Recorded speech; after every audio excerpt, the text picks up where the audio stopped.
जय श्री कृष्ण। जय माता की प्रिय श्रोतागणों।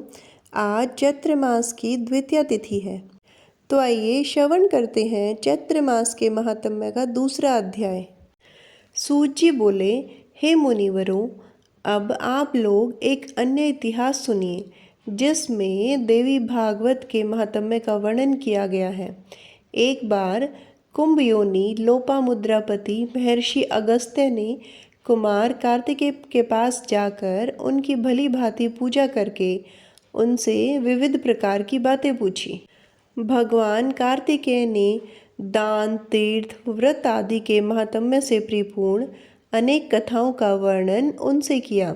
उन्होंने वाराणसी, मणिकर्णिका, गंगा तथा अनेक तीर्थों के महात्म्य का अत्यंत विस्तार पूर्वक वर्णन किया, जिसे सुनकर अगस्त्य मुनि परम प्रसन्न हुए और उन्होंने महातेज संपन्न कुमार कार्तिकेय से लोक कल्याण के लिए पुनः पूछा।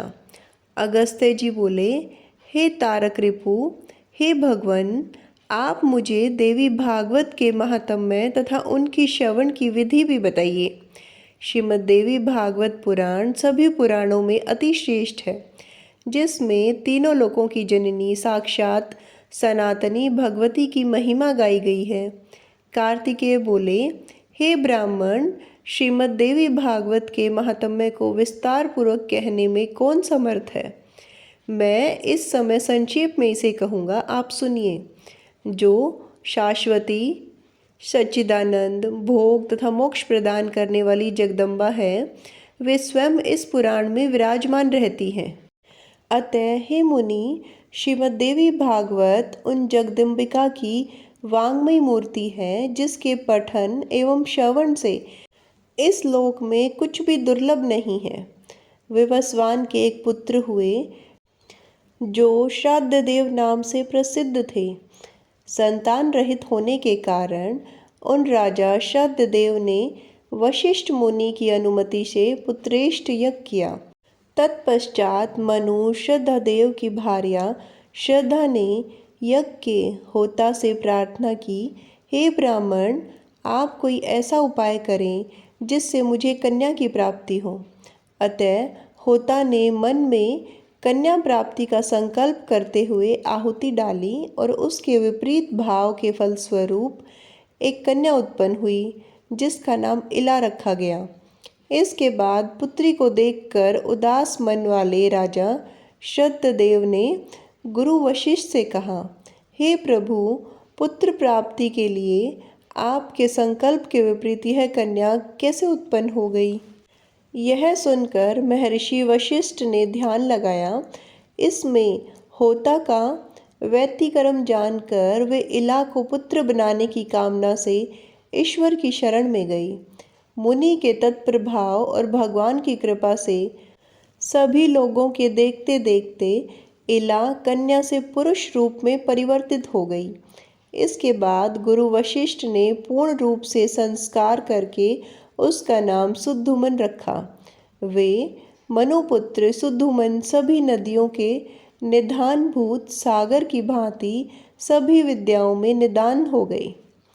कुछ समय बीतने पर सुद्धुमन युवा हुए और एक दिन सिंधु देशीय घोड़े पर चढ़कर वे आखेट के लिए वन में गए।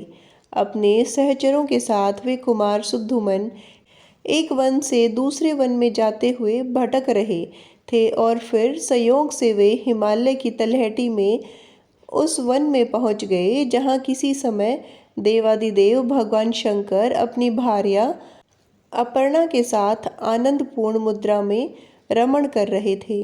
उसी समय भगवान शंकर के दर्शन की अभिलाषा से मुनिगण वहां आ गए और उन्हें देखकर पार्वती जी लज्जित हो गई। तब शिव एवं पार्वती जी को रमण करते देखकर उत्तम व्रत धारण करने वाले वे मुनि वहां से लौटकर वैकुंठ धाम की ओर चले गए। तदंतर अपनी प्रियतमा को प्रसन्न करने के लिए भगवान ने उस अरण्य को शाप दे दिया कि आज से जो भी पुरुष यहाँ प्रवेश करेगा वह स्त्री हो जाएगा। तभी से पुरुषों ने उस वन में जाना त्याग दिया था और संयोगवश वहाँ पहुँचते ही शुद्धोमन एक लवण्यमयी स्त्री के रूप में परिवर्तित हो गई। अपने सभी अनुचरों को पुरुष से स्त्री तथा घोड़ों को घोड़ियों के रूपांतरण हुआ देखकर शुद्धोमन आश्चर्यचकित हो गई। अब वह रूपवती तरुणी वन वन में विचरण करने लगी। एक बार वह बुद्ध के आश्रम के समीप पहुंची। कमल के समान नैनों वाली उस सर्वांग सुंदरी तरुणी को देखकर भगवान बुद्ध उस पर मोहित हो गई। वह सुंदर युवती भी चंद्रपुत्र कुमार बुद्ध पर आसक्त हो गई और बुद्ध के साथ ही रमण करती हुई उनके आश्रम में रहने लगी। हे महर्षि अगस्त्य, कुछ समय बाद बुद्ध ने उस तरुणी से पुरुरवा नामक पुत्र को उत्पन्न किया। इस प्रकार बुद्ध के आश्रम में रहते हुए उसे कई वर्ष बीत जाने पर किसी समय उसे अपने पूर्व वृत्तांत का स्मरण हो आया और वह दुखी होकर आश्रम से चली गई। इसके बाद गुरु वशिष्ठ के आश्रम में पहुंचकर उन्हें प्रणाम किया और सारा वृत्तांत कहकर पुरुषत्व की कामना करती हुई वह उनकी शरण में हो गई। इस प्रकार सभी बातों को जानकर वशिष्ठ जी कैलाश पर्वत पर जाकर विधि विधान से भगवान शंकर की पूजा करके परम भक्ति से उनकी स्तुति करने लगे। वशिष्ठ जी बोले, शिव शंकर, गिरजा के पति तथा चंद्रमौली को बार बार मेरा प्रणाम है। सुखदाता, कैलाशवासी, नीलकंठ, भक्तों को भोग तथा मोक्ष प्रदान करने वाले आपको मेरा नमस्कार है। शिव, शिव स्वरूप, शरणागत भयहारी, वृषभ वाहन, शरणदाता परमात्मा को मेरा नमस्कार है। सृजन, पालन तथा संहार के समय ब्रह्मा, विष्णु तथा महेश्वर स्वरूपधारी देवादिदेव, वरदायक तथा त्रिपुरारी को मेरा नमस्कार है। यज्ञ रूप तथा यज्ञों के फलदाता को बार बार मेरा नमस्कार है। आप गंगाधर, सूर्य, चंद्र, अग्नि स्वरूप त्रिनेत्र को मेरा नमस्कार है। इस प्रकार मुनि वशिष्ठ के द्वारा स्तुति किए जाने पर करोड़ों सूर्य सदृश प्रभा से युक्त एवं भगवती पार्वती के साथ नंदी पर आरूढ़ जगतपति भगवान शंकर प्रकट हो गए। चांदी के पर्वत के समान प्रभाव वाले त्रिनेत्रधारी भगवान चंद्रशेखर शरण में आए हुए मुनि श्रेष्ठ वशिष्ठ से अत्यंत प्रसन्न होकर बोले। श्री भगवान ने कहा, हे विप्र, आपके मन में जो भी इच्छा हो वह वर मांग लीजिए। उनके इस प्रकार कहने पर गुरु वशिष्ठ ने प्रणाम करके इलाकी पुरुष तत्व के प्राप्ति के लिए उनसे प्रार्थना की। इसके बाद प्रसन्न होकर शंकर जी ने मुनि श्रेष्ठ वशिष्ठ से कहा कि 1 मास तक वह पुरुष रूप में तथा 1 मास तक नारी रूप में रहेगा।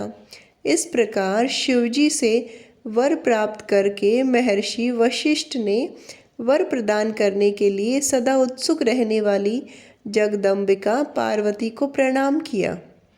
करोड़ों चंद्रमा की कला कांति से युक्त तथा सुंदर मुस्कान वाली भगवती की सम्यक पूजा करके सदा के लिए इलाके पुरुष तत्व प्राप्ति की कामना से वशिष्ठ जी श्रद्धापूर्वक उनकी स्तुति करने लगे।